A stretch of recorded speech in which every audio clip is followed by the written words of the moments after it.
Dua ini sudah ada yang kena tipu Pak, bahkan angkanya cukup fantastis di atas 20 juta rupiah. Ini kami tegaskan, pemerintah tidak memungut Rp1 pun terkait makan bergizi gratis. SLHS, HALA, sama royalti udah total globalnya 11 juta. Royalti itu positif ya? Iya, kurang tahu sih, ya pokoknya royalti 5 juta. SLHS kalau nggak salah 3,5 juta. Yang sisanya buat halal segitu. Ya janjinya sih akan terrealisasi dengan makan gratis itu, yang program, salah satu program unggulannya Pak Prabowo yang waktu kampanye itu kan harus terrealisasi karena itu salah satu unggulannya Pak Presiden kita, Pak Prabowo, pasti harus lah itu. Untuk yang sudah dikeluarkan itu berarti buat legalitas, di antaranya ada halal, higienis, uji lab, terus perizinan yang lainnya itu semuanya. Kalau yang reguler kan higienis saja udah 7 jutaan kalau yang reguler. Masalah biaya untuk menerbitkan SLHS di DPMPTSF tidak dipungut biaya, tidak ada retribusinya. Mungkin yang ada itu biaya dalam proses secara teknis di Dinas Kesehatan yang mungkin harus dikoordinasikan dengan Dinas Kesehatan. Yang reguler sekitar 560.000 gitu. Yang reguler. Yang reguler. Kalau yang sehati 230. Terkait dengan pungutan itu pun saya belum mendapat informasi dan masukan. Tetapi saya tegaskan bahwa angka itu sepertinya itu melampaui target yang ditentukan secara resmi oleh pemerintah. Ya, misalnya benar itu, kami sangat menyayangkan hal itu terjadi. Dan sebaiknya kami menghimbau kepada para pelaku usaha agar waspada dan hati-hati. Jadi pertama ditanya dulu legalitas atau formalitas yang bersangkutan melakukan pendampingan, karena setiap P3H itu memiliki sertifikat yang resmi, yang dengan sertifikat itu dia memiliki otoritas atau kewenangan melakukan pendampingan. Kemudian ada proses rasionalisasi. Jadi kalau tidak masuk akal sebaiknya ya dikonfirmasi, ditanya, dihimbau harus banyak bertanya dan mengkonfirmasi kebenarannya, sehingga nanti tidak ada yang menjadi objek dari sebuah kepentingan sesaat atau mengambil keuntungan. Itulah masyarakat kita yang banyak sekali memanfaatkan situasi.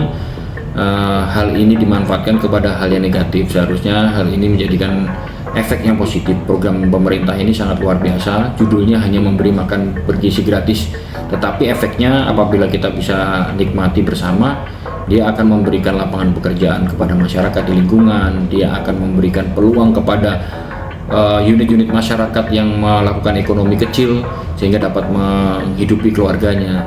Akan tetapi memang beberapa hal dimanfaatkan oleh oknum-oknum yang tidak bertanggung jawab. Kami juga sedang menyelidiki, mereka melaksanakan penipuan dengan cara saya ditunjuk oleh BGN sehingga saya akan membawa rekan-rekan semuanya untuk mengolah dan mengoperasionalkan macam-macam hal, sehingga memungut biaya kepada kelompok-kelompok masyarakat baik UMKM ataupun petani dan lain sebagainya. Ini harapan himbauan kami, jangan percaya apabila ada hal yang dipertanyakan oleh masyarakat, lebih baik datang ke kami, akan kami jelaskan lebih detail daripada ini. Beberapa sudah ada yang sampai dengan ke kami, sehingga kami sudah sampaikan dan himbau untuk tidak mengikuti hal-hal tersebut.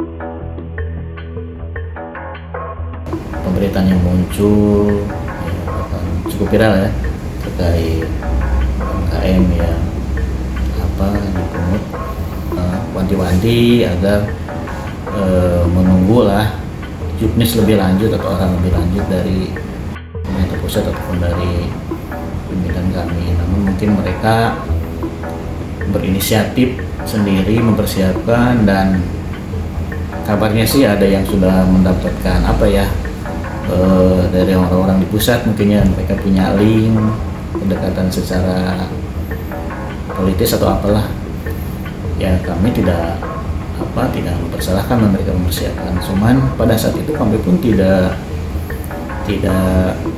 mengetahui sudah ada yang ramai itu pungutan ya. Atas kesepakatan mereka untuk legalitas halal, untuk SLAS dan untuk biaya persiapan ya, rata-rata di total 11 juta.